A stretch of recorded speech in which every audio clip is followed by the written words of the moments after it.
Pozdravljeni! Še nekaj dni in pred nami bodo prve predstavitve bolidov za sezono 2020. Nato sledijo zimska testiranja in končno prva dirka.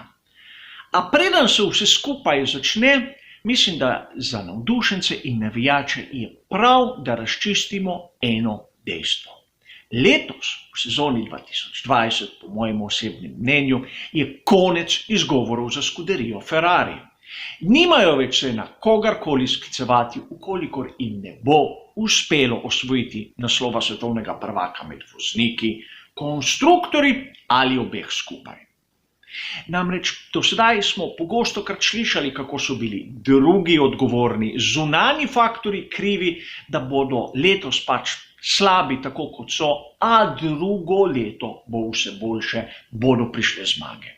Že več kot desetletje poslušamo venomer ene in iste izgovore. A mislim, da v zimskem premoru med sezono 2019 in 2020 so morali opraviti kar nekaj dela, popraviti mnogo stvari, da letos jim bo uspelo. In prva točka, na katero moramo opozoriti, je pogonski sklop. In sedaj boste mnogi od vas čudno pogledali, zakaj pogonski sklop? Pogonski sklop Ferrarija je ja najboljši, ja najmočnejši. Sicer tako pravijo drugi, mi kakih podatkov seveda nismo videli. Lahko je najmočnejši. A smo prepričani, da je tudi najbolj zanesljiv?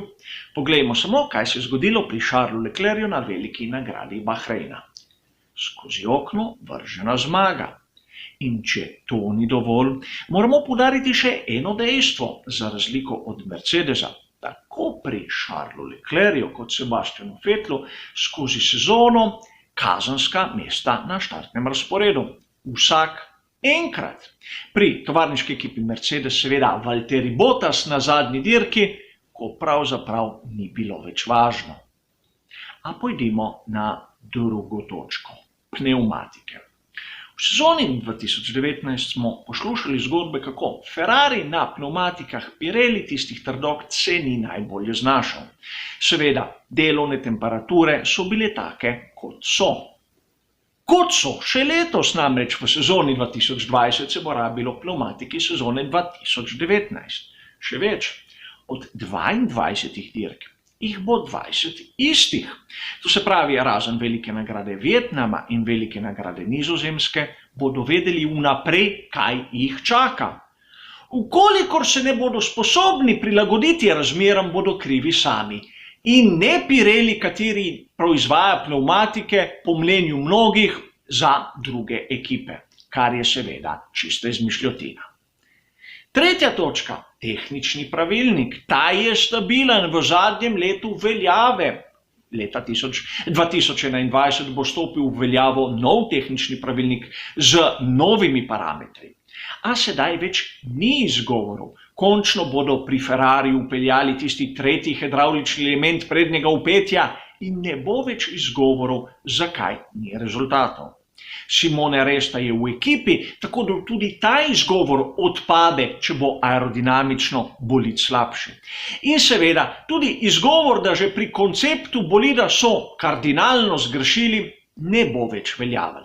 To je bilo lani, letos bi se morali takim napakam izogniti. Četrta točka, katera je tudi izjemno pomembna, je situacija voznikov. Znano je, da Charles Leclerc in Sebastian Vettel vesta, kdo je prvi voznik pri skuderiji Ferrari. S to pomanjkljivostjo, da oba vidita samega sebe v tej vlogi. In naloga ekipe je, da čim prej določi enega izmed njiju, pa kogarkoli.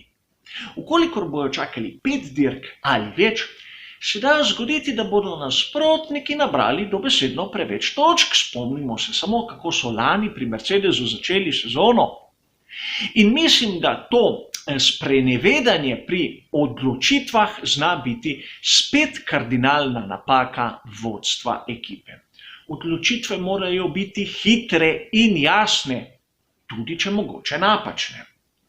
In seveda pri odločanju ne smemo mimo strategije ekipe, kar je 5. točka. Sam osebno vidim, da med vsemi tistimi napakami, katerih smo videli pri skuderiji Ferrari v sezoni 2019, so bile najhujše tiste na strateškem področju, tam so izgubili največ točk.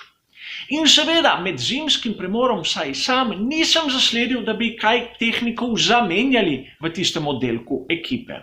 To se pravi, imeli bomo iste ljudi, kateri upam, da so se naučili kaj iz svojih napak. In iskreno si želim, da ne bomo več videli tistega, kar smo videli na kvalifikacijah za veliko nagrado Monaka. In ne, nimajo več izgovora, to se lahko zgodi vsakomur. Ne, v Formuli 1 se to ne sme dogajati, nikomur. In seveda, to je moj pogled, mojih 5 točk, kjer upam, da so pri skuderiji Ferrari naredili velik korak naprej. Ukolikor ga niso, odgovorni so seveda jasni. Odgovorni so tisti na vrhu, Mattia Binotto kot prvi.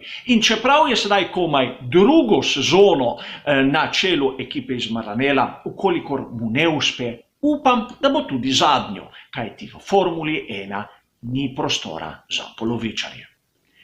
Hvala za vašo pozornost in seveda nasvidenje.